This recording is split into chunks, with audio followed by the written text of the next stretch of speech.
নমস্কার, আজকে আপনাদের জন্য আমি একটা খুব টেস্টি রেসিপি নিয়ে এসেছি। সেটা কিনা সয়াবিন কোপ্তা নাম দিয়েছি।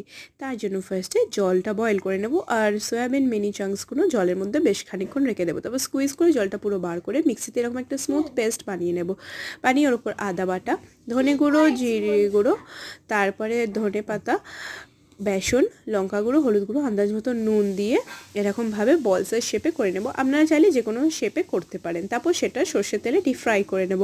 করে নেওয়ার পর একটু আদা বাটা, তারপরে টমেটো পেস্ট, ধনে গুঁড়ো, জিরে গুঁড়ো, হলুদ গুঁড়ো, লঙ্কা গুঁড়ো, কাশ্মীরি লঙ্কা গুঁড়ো, গরম মশলা দিয়ে একটু জলে ছিটে দিয়ে ভালোভাবে মিক্স করে নেব। তারপরে আন্দাজ মতন একটু অল্প সামান্য দই দিয়ে আর নুন দিয়ে একটু নাড়াচাড়া করে নেব।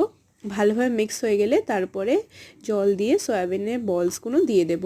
দিয়ে জলটার মধ্যে বলসের মধ্যে একটু জল ঢুকে গেলে সেটা নামিয়ে রেখে ওপর থেকে গ্রেভিটা দিয়ে দেব। ভিডিওটা দেখার জন্য ধন্যবাদ।